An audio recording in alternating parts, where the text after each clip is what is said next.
귀하신 주님.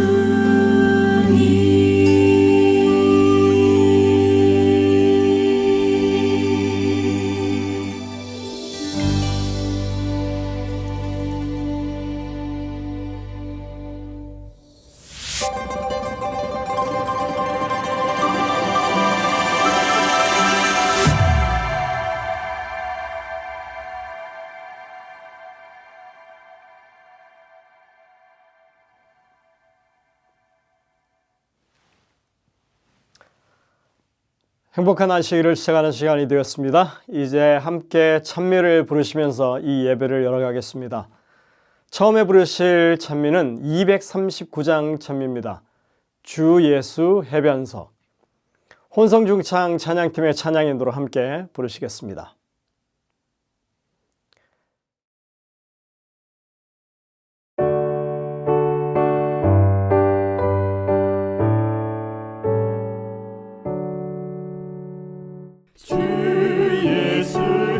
해변서 떡을 떼사 무리를 먹이어 주셨으니 영생의 양식을 나에게 더 풍족히 나누어 주옵소서.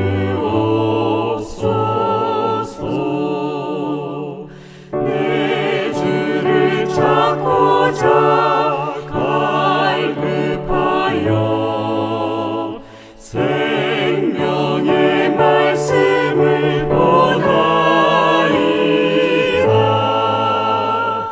해변서 대신 더 복됨같이 이 말씀 복되게 하옵소서. 이 복을 주시며 종된 것과 날매는 사슬을 벗고서 내 맘의 평안함 늘 누리고 또 우리 구주를 만나겠네.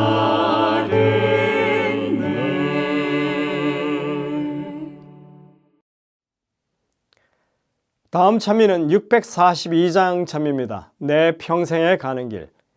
혼성중창 찬양팀의 찬양 인도로 함께 부르시겠습니다.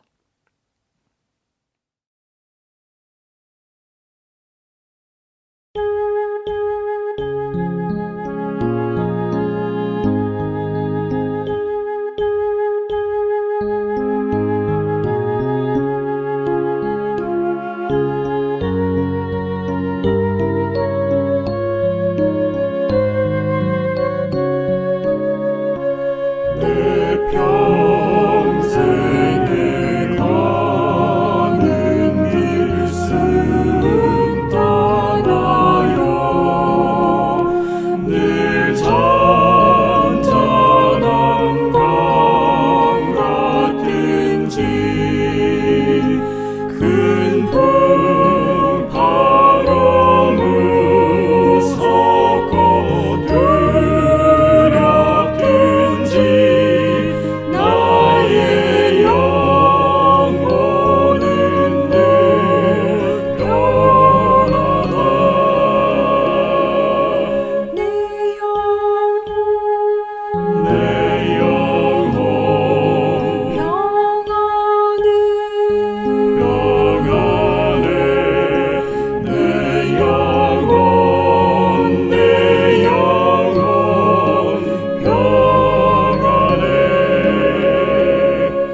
이어지는 찬양은 은혜라고 하는 찬양입니다. 저희가 계속해서 제작 중인 찬양이고요. 이번에는 기타 연주를 추가했습니다. 혼성중창 찬양팀의 찬양 인도로 함께 부르시겠습니다. 이 찬미를 부르신 후에는 김현미 집사님께서 기도를 인도하시겠습니다.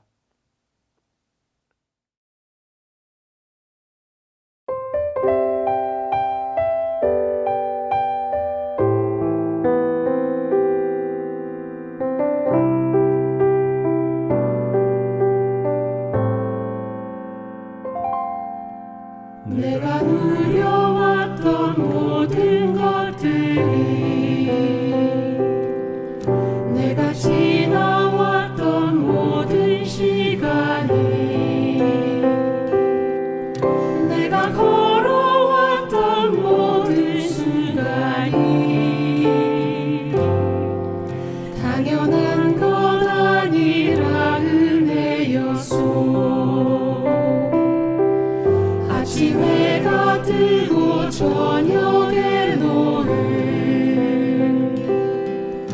봄의 꽃향기와 가을의 열매 변하는 계절의 모든 순간이 당연한 것 아니라 은혜였소. 모든 것이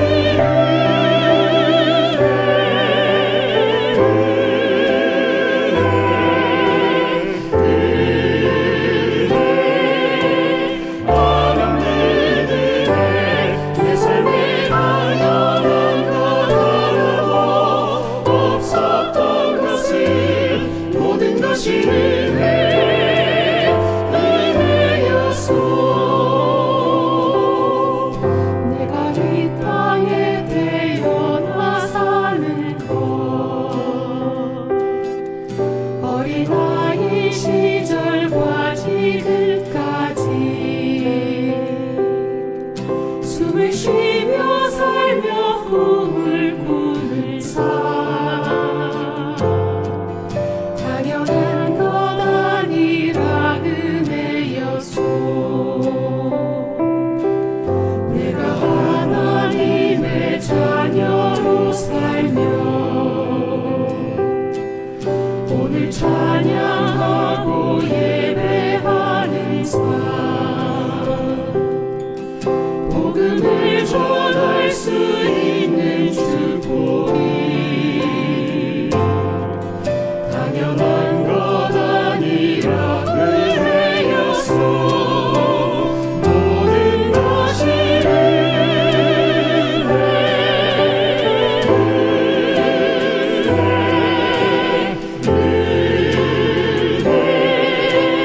바람는 은혜 내 삶에 당연한 것 하나도 없었던 것을 모든 것이 은혜였소.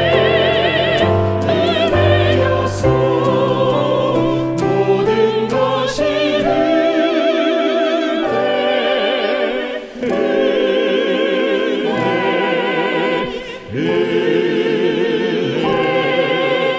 바람는 은혜 내 삶에 당연한 것 하나도 없었던 것을 모든 것이 은혜였소.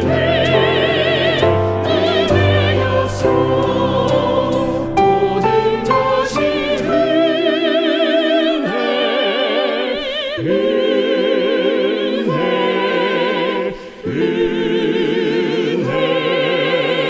바람는 은혜 내 삶에 당연한 것 하나도 없었던 것을 모든 것이 은혜였소.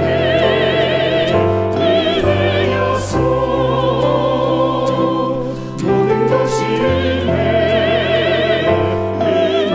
은혜였소.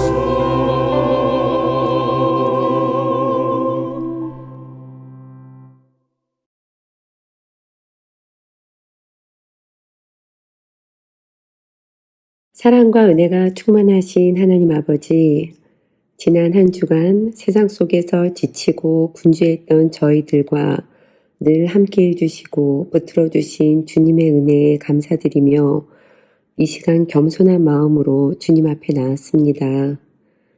주님, 젊은 청년들이 교회를 떠나는 이 시대에 세리토스 교회를 사랑하셔서 젊은 청년들이 이곳을 찾을 수 있도록 인도하여 주심에 감사드립니다.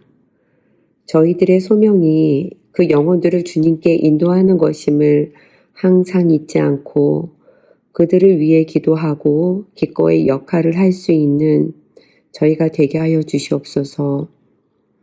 주님, 몸과 마음이 아픈 성도님들을 주님께서 한 분 한 분 기억하여 주시고 치유의 손길로 어루만져 주시며 참된 위로와 회복을 얻는 안식일이 되게 하여 주시옵소서.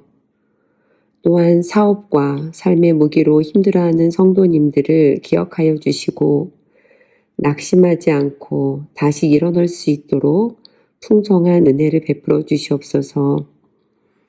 사랑하는 가족을 잃고 슬픔 중에 있는 성도님들 주님께서 친히 위로하여 주시며 그들의 눈물의 자리에 주님의 따뜻한 위로와 소망을 불어넣어 주시옵소서.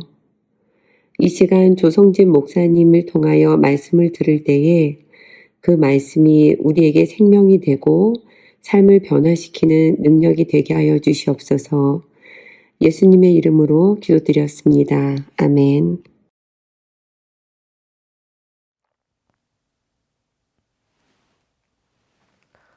성도 여러분들, 한 주간 주님 은혜 가운데 평안하셨습니까?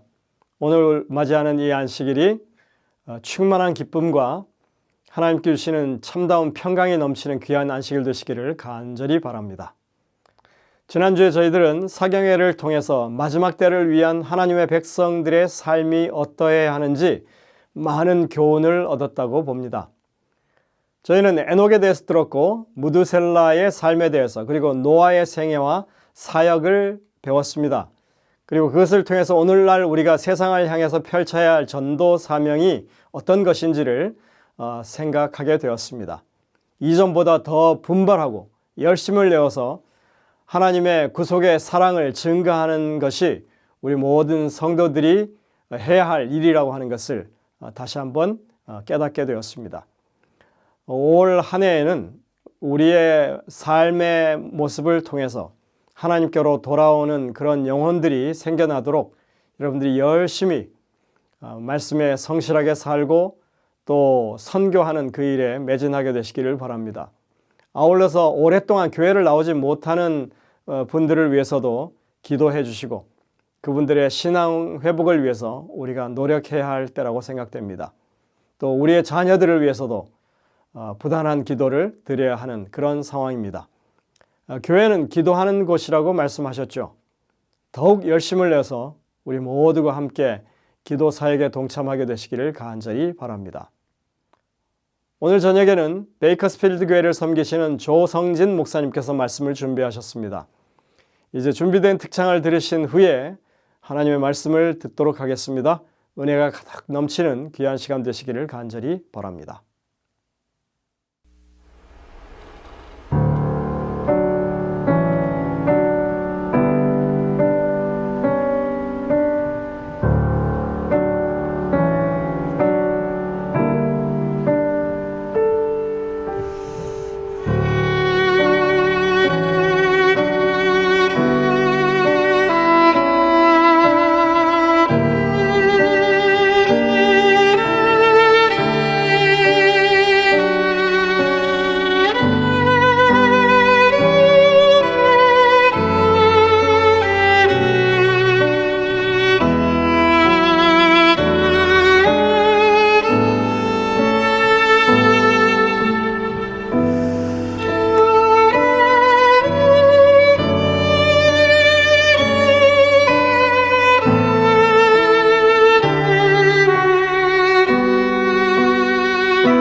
사랑하는 성도 여러분, 행복하고 복된 안식일입니다.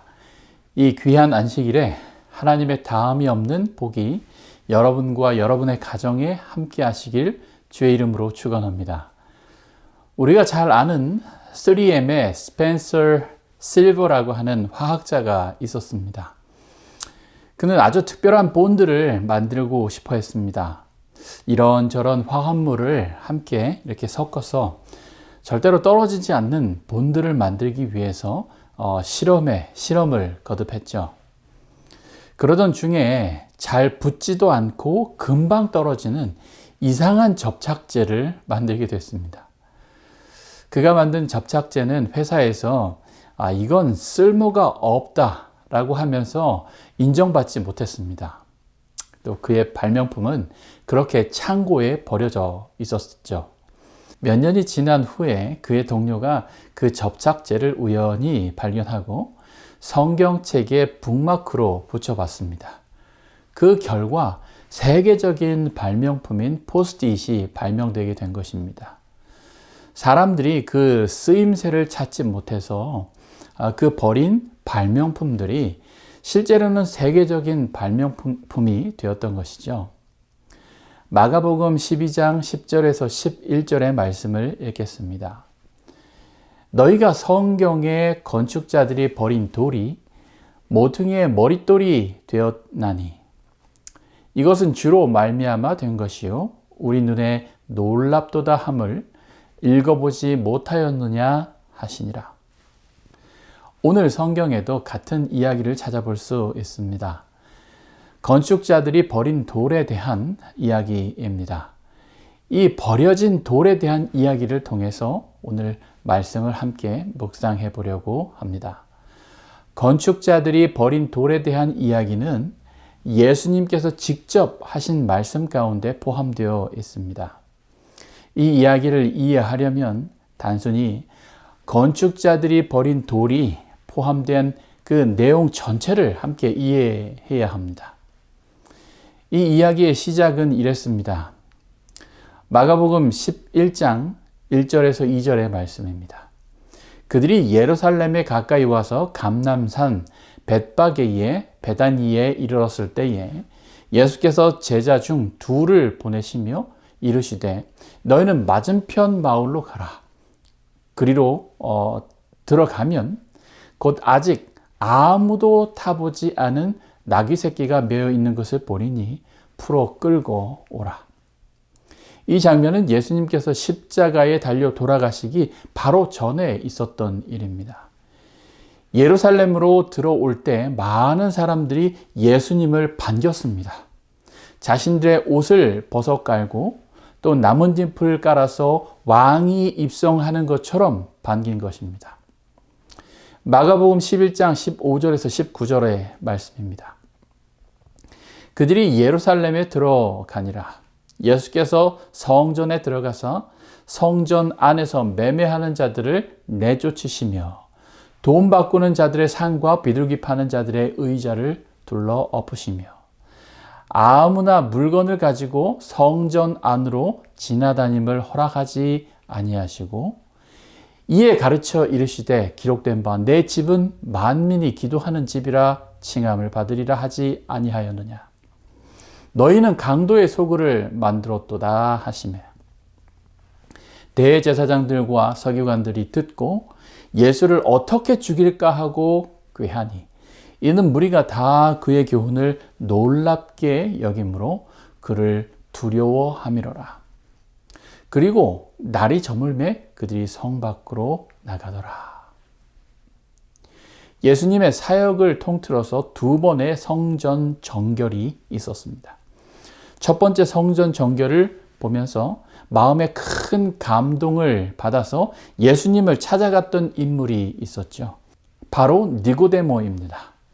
자신이 하고 싶었던 사업이지만 아주 큰 종교적 집단을 상대로 싸움을 할 것을 두려워했을지도 모릅니다. 그러나 예수님은 나사렛에서 올라온 젊은 청년이 자신도 평생 할 수 없었던 그 일을 행하는 것이죠.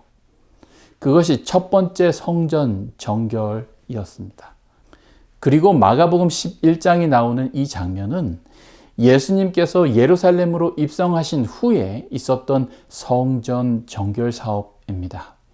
시대의 소망은 첫 번째 성전 정결 때보다 예루살렘 성전에서 행해진 그 악이 더 심한 상태가 되었다고 증언합니다. 예수님은 이와 같은 일을 통해서 니고데모가 염려했던 일을 겪게 됩니다. 종교 지도자들과의 그 갈등을 겪는 일이었습니다. 마가복음 11장 27절에서 33절의 말씀입니다. 그들이 다시 예루살렘에 들어가니라. 예수께서 성전에서 거느실 때에 대제사장들과 서기관들과 장로들이 나와 이르되 무슨 권위로 이런 일을 하느냐? 누가 이 일할 권위를 주었느냐? 예수께서 이르시되 나도 한 말을 너희에게 물으리니 대답하라. 그리하면 나도 무슨 권위로 이런 일을 하는지 이르리라. 요한의 침례가 하늘로부터냐 사람으로부터냐 내게 대답하라.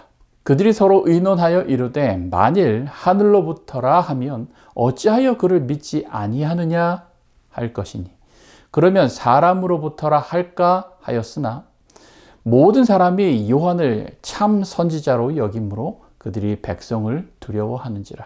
이에 예수께서 대답하여 이르되 우리가 알지 못하노라 하니 예수께서 이르시되 나도 무슨 권위로 이런 일을 하는지 너희에게 이르지 아니하리라 하시니라. 마가복음의 이야기를 통해서 볼 수 있는 몇 가지 사실들을 함께 추려보겠습니다. 첫 번째는 예수님께서 나귀 새끼를 타고 예루살렘에 입성하신 이후의 일이라는 것. 두 번째는 예수님의 십자가 사건이 아주 가까워 있다는 것. 셋째, 성전에서 제사에 사용될 짐승들이 활발하게 거래되는 것은 유월절 명절이 가까이 왔다는 것. 또 넷째는 이 명절의 대제사장과 종교 지도자들의 대목이라고 할 수 있는 성전에서의 짐승들의 거래, 또 성전세를 바꾸어주는 행위를 모두 다 내쫓으시면서 성전이 되게 하신 그 사건이 있었다는 것. 그리고 다섯째는 그래서 제사장들이 예수님께 반발하고 권위에 대한 논쟁을 벌인 것. 이와 같은 사실들은 버림받은 돌 이야기의 배경이라고 할 수 있는 것입니다. 마가복음 15장 8절에서 11절의 말씀입니다. 무리가 나가서 전례대로 하여 주기를 요구한대 빌라도가 대답하여 이르되 너희는 내가 유대인의 왕을 너희에게 놓아주기를 원하느냐 하니 이는 그가 대제사장들이 시기로 예수를 넘겨준 줄 알미러라. 그러나 대제사장들이 무리를 충동하여 도리어 바라바를 놓아달라 하게 하니 10절에서 빌라도가 대제사장이 예수님을 넘겨준 이유가 무엇인지 보여주는데 시기로 그를 넘겨주었다라고 하는 것입니다. 대제사장들은 예수님께서 성전을 정결하게 하신 그것, 율법에 대한 올바른 이해를 백성들에게 가르치는 것, 또 구세주에 대한 성경적 기다림이 무엇인지 알려주는 것들을 통하여 당시에 득세하고 있었던 그 종교 지도자들의 권위에 도전하고 있다고 생각한 것입니다. 그래서 대제사장들은 예수님을 십자가에 넘겨주었는데 그분의 권위를 시기하였기 때문이라고 빌라도가 정확하게 파악한 것입니다. 대제사장들은 거기서 그치지 않고 무리를 충동했습니다. 즉 예수님을 십자가에 넘겨 죽이기로 작정한 것입니다. 그 이유가 시기 때문이라고 말하는 것입니다. 이렇게 예수님께서 두 번째 성전 정결을 하신 이후에 찾아와 권위에 대한 논쟁을 펼치는 대제사장들을 향하여 예수님께서는 아주 특별한 비유를 말씀하시는 것이죠. 마가복음 12장 1절에서 9절에 좀 긴 그런 말씀이지만 함께 좀 살펴보도록 하겠습니다. 예수께서 비유로 그들에게 말씀하시되 한 사람이 포도원을 만들어 산 울타리로 두르고 즙 짜는 틀을 만들고 망대를 지어서 농부들에게 새로 주고 타국에 갔더니 때가 이름에 농부들에게 포도원 소출 얼마를 받으려고 한 종을 보내니 그들이 종을 잡아 심히 때리고 거저 보내었거늘 다시 다른 종을 보내니 그의 머리에 상처를 내고 능욕하였거늘 또 다른 종을 보내니 그들이 그를 죽이고 또 그 외 많은 종들도 더러는 때리고 더러는 죽인지라. 이제 한 사람이 남았으니 곧 그가 사랑하는 아들이라.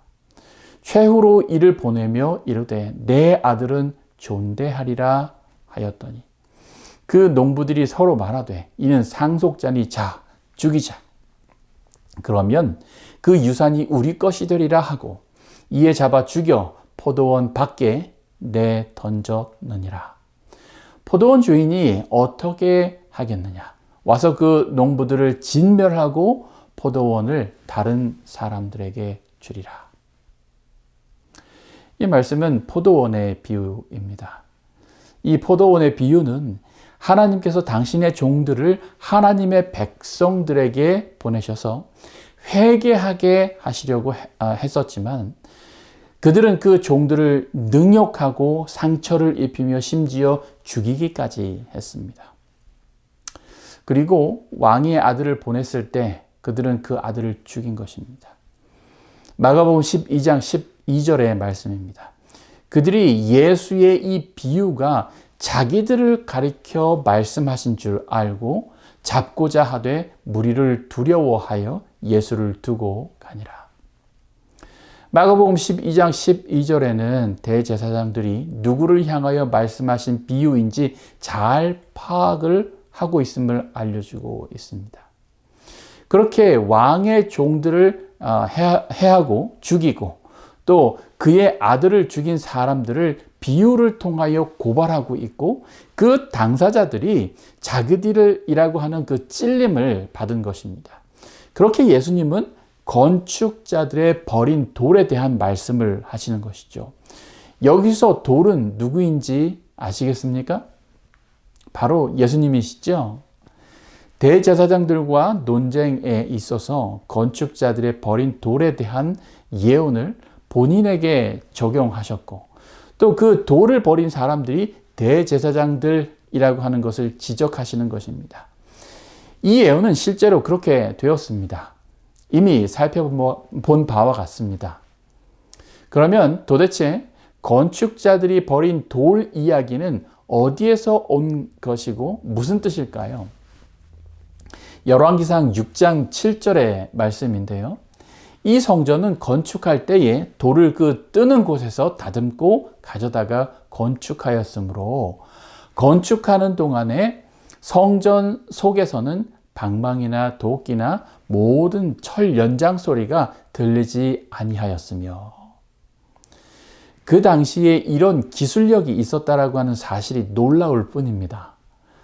솔로몬이 건축한 성전은 이렇듯 놀라운 기술을 가지고 건축되었습니다. 시대의 소망 597페이지에 있는 말씀입니다. 기초에 사용하기 위하여 유별나게 크고 특별한 모양을 한 돌을 가져왔으나 일꾼들이 이 돌을 갖다 맞출 곳을 찾지 못하여 이것을 받아들이지 않았다. 이 돌은 저희 길에 쓸데없이 놓여 있었기 때문에 그들에게 귀찮은 물건이 되었다.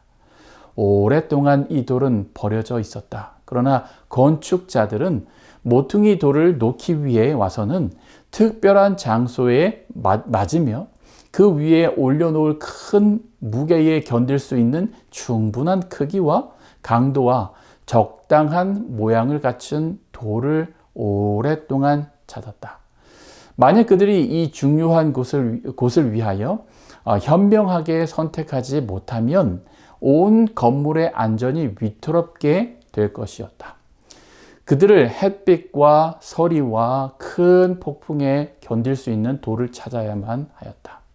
여러 돌들이 서로 다른 시기에 선택되었으나 거대한 무게의 압력에 그것들은 쪼개졌다. 다른 것들도 갑작스러운 대기 변화에 따른 시험을 견딜 수가 없었다. 솔로몬 성전을 건축하기 위하여 그 기초로 사용될 완벽한 돌을 제단하여 보냈습니다. 그런데 성전을 시공하는 건축가들이 유별나게 크고 특별한 모양을 한 돌의 용처를 정확하게 알지 못했습니다. 그들이 보기에는 쓸데없어 보였지요. 이 돌을 어디에 사용해야 할지 알지 못한 것입니다. 큰 성전의 건축물의 무게를 생각할 때 아무 돌이나 그냥 적당하게 얻어서는 안 되는 것입니다. 그래서 건축가들은 오랫동안 이 용도에 맞는 돌을 찾기 위하여 애쓴 것이죠. 시대의 소망 597페이지의 말씀입니다. 그러나 마침내 매우 오랫동안 버려둔 돌이 주목을 끌게 되었다. 이것은 공기와 햇빛과 폭풍에 노출되어 있었으나 아주 작은 금도 나타나지 않았다. 건축자들은 이 돌을 검사하였다. 이것은 한 가지 외에는 모든 시험을 견디었다. 만일 이것이 엄청난 압력의 시험을 견딜 수 있다면 그들은 이것을 모퉁이 돌로 채택하기로 결정하였다. 시험한 후에 이 돌을 채택하여 배정한 장소에 가져가니 꼭 들어맞는 것을 발견하였다. 예언적 계시를 통하여 이사야는 이 돌이 그리스도를 상징하는 것임을 보았다. 예수님은 이 땅의 그 사용처를 깨닫지 못한 사람들에 의해서 버려진 귀한 돌이십니다. 당신의 백성들의 땅에 오셨을 때 사람들은 거치는 돌, 올무, 또 걸리는 반석으로 여겼습니다. 그래서 그들의 믿음의 기초석이 되어야 할 예수님을 버린 것입니다. 이사야서 8장 13절에서 16절의 말씀입니다. 만군의 여호와 그를 너희가 거룩하다 하고 그를 너희가 두려워하며 무서워할 자로 삼으라. 그가 성소가 되시리라. 그러나 이스라엘의 두 집에는 걸림돌과 걸려 넘어지는 반석이 되실 것이며 예루살렘 거민에게는 함정과 올무가 되시리니 많은 사람들이 그로 말미암아 걸려 넘어질 것이며 부러질 것이며 덫에 걸려 잡힐 것이니라. 너희는 증거의 말씀을 싸매며 율법을 내 제자들 가운데서 봉함하라. 이사야 선지자는 버려진 돌이신 예수님이 이 땅에서 어떤 취급을 받으실 것을 미리 예언한 것입니다. 대제사장들은 예수님이라고 하는 귀한 기초석을 알았지만 버렸습니다. 그리고 다른 돌을 찾아서 애를 쓰고 있는 것이죠. 이 시대에도 이런 대제사장들이 숱하게 많이 있습니다. 하나님께서 귀한 기초석을 주셨지만은 그 기초석을 거절하고 다른 것을 찾기 위해서 애쓰는 사람들입니다. 대제사장들은 예수님의 권위에 대한 도전을 했습니다. 무슨 권위로 하나님의 성전을 정결하게 하느냐고 도전하는 것입니다. 무슨 권위로 자기들의 경제적 수단인 성전세 바꾸는 것을 못하게 하느냐고 도전하는 것입니다. 또 무슨 권위로 백성들에게 어떻게 하는 것이 율법을 올바르게 지키는 것인지 가르치느냐고 도전하는 것입니다. 무슨 권위로 백성들에게 죄를 용서하느냐고 도전합니다. 무슨 권위로 육체적, 정신적 질병으로 고통당하는 사람들을 고치느냐고 도전하는 것이죠. 이렇듯 건축자들의 버린 돌이신 예수님은 당신의 종교 지도자들에게 거치는 돌이며 걸려 넘어지는 반석이었습니다. 그래서 예수님은 당신에게 대한 예언과 같이 백성들에게 버려진 것입니다. 이 시대에도 예수님의 권위에 도전하는 사람들이 얼마나 많습니까?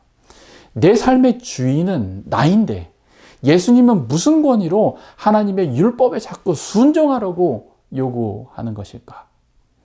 내 삶의 주인은 난데 예수님은 무슨 권위로 내가 살고 싶은 대로 살지 못하게 하는 것일까? 예수님은 무슨 권위로 자꾸 내게 회개하라고 요구하는 것일까? 예수님을 버리는 것입니다. 예수님을 십자가에 넘겨버리는 것이죠. 이사야 28장 16절의 말씀입니다. 그러므로 주 여호와께서 이같이 이르시되 보라 내가 한 돌을 시온에 두어 기초를 삼아노니 곧 시험한 돌이요 귀하고 견고한 기초돌이라. 그것을 믿는 이는 다급하게 되지 아니하리로다. 여기서 다급하게 되지 아니하리로다 라고 하는 이 말은 영어로 to be overcome by a sudden fear 라고 하는 의미입니다. 갑작스러운 두려움에 사로잡히게 되지 않을 것이라고 하는 그런 의미이죠. 이는 예수님이 성전을 정결하게 하실 때에 제사장들이 성전에서 도망하면서 겪었던 감정입니다.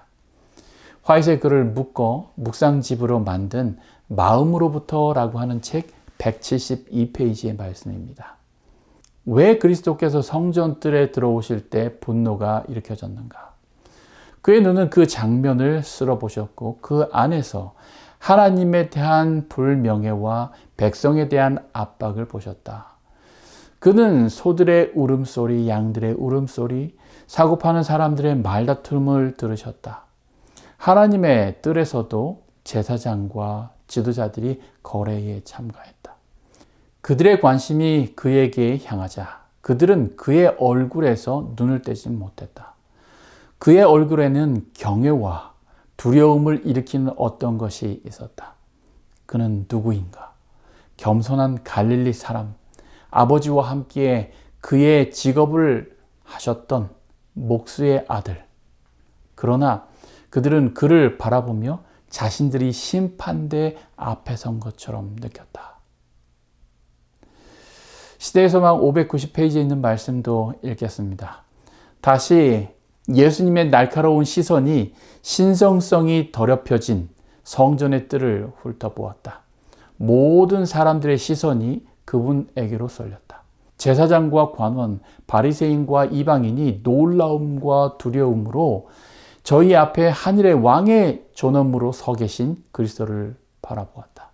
신성이 인성을 통하여 빛났으며 그리스도께서는 전에 결코 나타내신 일이 없는 그런 존엄과 영광을 입으셨다.